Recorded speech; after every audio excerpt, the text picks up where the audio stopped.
요새는 뭐 초등학생 때부터 영어를 배우니까요. 저 영어를 배우자마자 바로 시작되는 이야기 중에 하나를 가지고 쉬운 예에서 볼 수 있는 깊은 의미를 한번 건져보도록 하겠습니다. 자, 여러분 그 토끼 한 마리 그러면 어떻게 돼요? rabbit 하게 되죠. 이렇게 rabbit 토끼 한 마리니까 뭐가 되나요? a rabbit 그죠? a rabbit 해서 이렇게 어를 쓰게 됩니다. 사과 하나 이렇게 되면 어떻게 될까요? an apple 해서 언을 쓰게 됩니다. 이런 예들은 아주 많죠. 자, 여러분들 이제 뭐 저런 거 가지고 새삼스럽게 하는 느낌이 올 겁니다. 이건 왜 어고 이거는 왜 언입니까? 똑같이 한 마리 한 개라는 개념인데요. 여기는 뭐예요? 그렇습니다. 자음 앞이면은 어이고 플러스 되면 여기 뭡니까? 애가 모음이죠. 모음 앞에 오게 되면 언이다. 이렇게 외우고 또 그렇게 가르치고 배우고 해서 알고 있습니다. 좋습니다. 우리 그렇게 그 개념을 가지고 계속 쓸 수 있죠. 책상 하나 뭐예요? a desk. 좋습니다. 과일 orange, an orange 해서 언을 쓰게 됩니다. 그럼 이렇게 이제 자음 앞에서는 어요, 모음 앞에서는 언이다. 이렇게 정리하면은 자, 언 플러스 모음 발음, 플러스 자음 발음 이렇게 모음으로 시작되는 명사, 자음으로 시작되는 명사 이렇게 된다면 이게 뭐가 될까? 이게 공식이 됩니다. 일종의 이런 공식이 된다. 이 공식을 지배하는 뭐가 있을까요? 하나의 원리가 있게 된다. 그 원리가 뭐지? 왜 그렇지? 하고 이렇게 접근해 볼 필요가 있다. 자, 왜 그런가? 왜 모음 앞에서는 언이고 자음 앞에서는 어일까라는 건데요. 자, 이 왜의 원리를 이렇게 설명해 볼 수 있겠습니다. 왜 그러냐 하면은 바로 모음과 자음은 어때야 된다? 조화되어야 된다. 이 조화의 원리입니다. 왜 도대체 모음과 자음은 조화되어야 될까? 또 왜에 한 발 더 들어가게 됩니다만은 그것은 바로 이 모음과 자음에 대한 어원이랄까요? 말의 뿌리를 쫓아가 보면 쉽게 이해가 됩니다. 자, 동양권에서는요, 우리 한자 문화권에서는 모음과 자음을 이렇게, 그렇죠? 이렇게 모음하고 자음 이렇게 씁니다. 자음 이렇게 쓰죠. 자, 소리를 갖다가 모음 자음으로 표현합니다. 뭐가 무슨 뜻인가요? 어머니입니다. 어머니. 자는요, 아들입니다. 그래서 모음과 자음이 같이 있다. 모음과 자음이 같이 있으면 바로 이 글자가 됩니다. 이게 엄마고 이게 아들입니다. 이게 뭐죠? 좋을 호자입니다. 좋다는 겁니다. 그러니까 어머니와 아들 어떻게 돼요? 여자와 아들. 그러니까 어머니는 생산 주체고 아들은요. 그렇죠. 생산이 있는 곳에 행복이 있고 좋은 게 있을 수밖에 없습니다. 그러니까 모음과 자음은 이렇게 조화되어야 된다. 이렇게 보죠. 좋습니다. 영어 단어로 보겠습니다. 모음은 어떻게 될까요? 영어 속에서 이렇게 보면 모음은 잘 아시다시피 vowel. 그렇죠? 자음은요.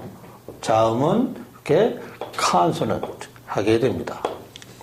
자, vowel 하는 말이 vow 여기까지가 길입니다. 길.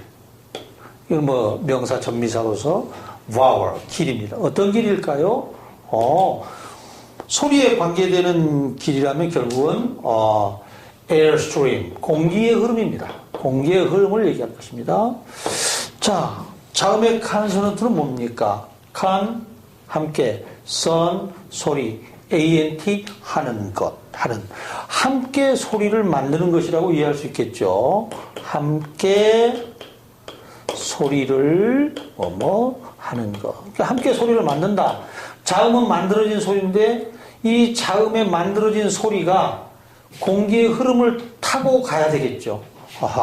그러니까 모음과 자음은 모음이라는 공기의 흐름을 따라서 만들어진 소리가 타고 가는 것이므로 모음과 모음과 자음이 서로 조화되는, 모음과 모음이 바로 부딪히게 되면 어떻게 된다?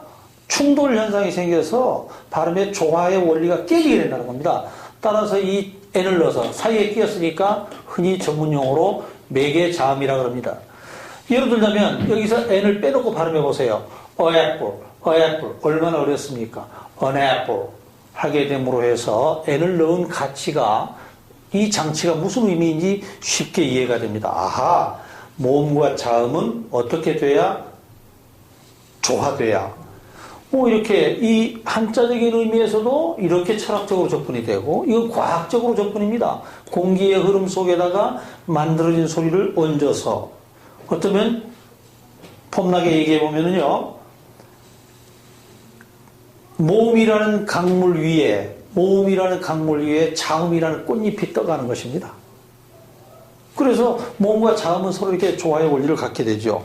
자, 이런 것들을 모음과 자음이라는 게 조화돼야 되는구나. 모음과 자음이 조화되지 않으면 바로 소리의 매끄러움이, 부드러움이 깨지는 거구나 하는 것을 알 수 있습니다. 예를 들어서 이런 얘기거리가 하나 있었죠. 영국에서 나온 어떤 잡지였는데요. 그 잡지에는 이러한 잡지 그 출판사에서 사고를 내고 있었답니다. 뭐였냐면은 우리의 잡지를 읽다가 어법상 또는 문법상 오류를 발견해서 하나의 지적을 해주시면 그분에게 평생 동안 잡지를 무료로 보내드리겠습니다. 이렇게 자신만만하게 광고를 하고 있었던 전문 잡지가 있었답니다. 그런데 그 잡지에 어느 학자급에 이르는 한 분이, 고급 전문 잡지였으니까요, 읽고 계시다가 어느 날 이렇게 발견을 했습니다. 뭐냐면 어떻게 쭉 흘러가는데 바로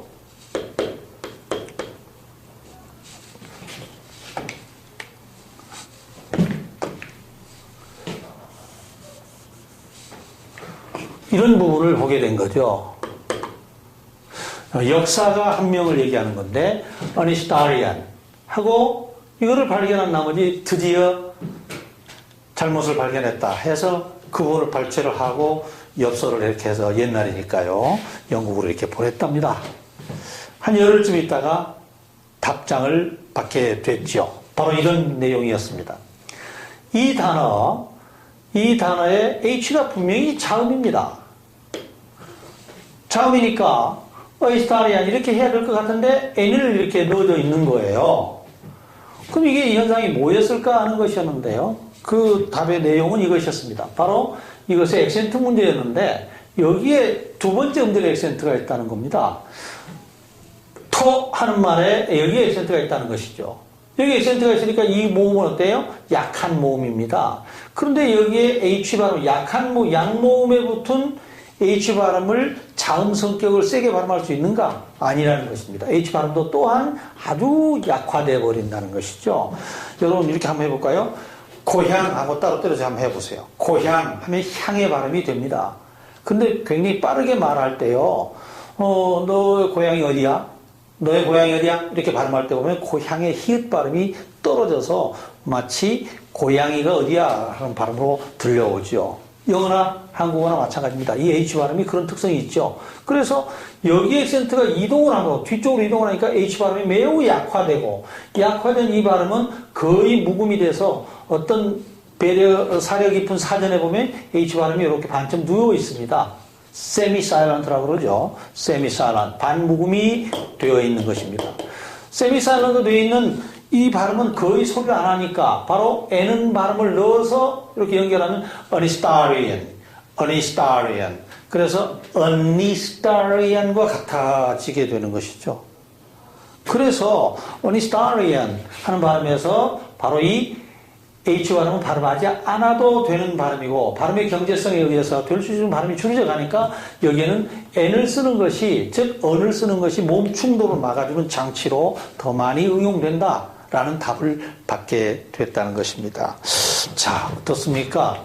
이렇게 우리 중학교 2학년쯤 되면은 조금 응용된 얘기로 an honest boy 하고 발음할 때, 이때는 물론 모음이지만 이 H를 묵음으로 발음해서 아예 사일런트로 발음하니까 N을 넣어서 발음한다고 흔히 이렇게 공부하게 되지요. 자, 그러면 거기서 조금 더 나가서요. 이런 거 볼까요? 예를 들어서 이런 표현입니다. uniform. 이런 발음을 볼까요? 유니폼이 얼까요? 언일까요? 하는 것인데요. 이때는 이 U가 모음이니까 얼릴 거다 이렇게 생각하면 안 됩니다. 왜냐하면 이 U 발음이 U하고 발음이 되죠. U하고 발음이 될 때 이 J가 뭐죠? 반자음입니다. 반자음은 자음 취급합니다. 그러니까 자음이기 때문에 언을 붙여서 N을 넣는 효과, 즉 모음 충돌을 막고자 하는 이 효과가 나타나지 않는 거죠. 따라서 a uniform 이렇게 발음이 되어야 합니다. 역시 이런 것도 그렇습니다. one-eyed monster. one-eyed monster 애꾸는 괴물입니다. 자, 그 애꾸는 괴물이 하나입니다. 얼까요? 언일까요? 물론 이 모음자니까 모음자로 보여서 언이라고 하기 쉽습니다. 하지만 이 W 발음으로 반자음입니다. 역시 반자음입니다. 반자음 W 앞에 반자음이니까 맥에 자음을 넣을 이유가 없는 것이죠. 그래서 a one-eyed monster, 애꾸는 괴물 한 마리 이렇게 되는 거죠. 하하, 이 흔히 너무 쉽게 보는 이런 공식으로 외워서 쓰던 이 이야기 속에도 공부에 깊이를 좀 더해서 원리에 접근을 하고 나니까 이러한 다양한 변화 현상까지도 그렇겠구나 하고 숙이 가게 됩니다. 역시 know why, 근본을 아는 공부의 매력이자 장점이라고 하지 않을 수 없습니다. 다음 기회에 좀 더 경험을 해보기로 하고요. 오늘은 여기서 마치겠습니다.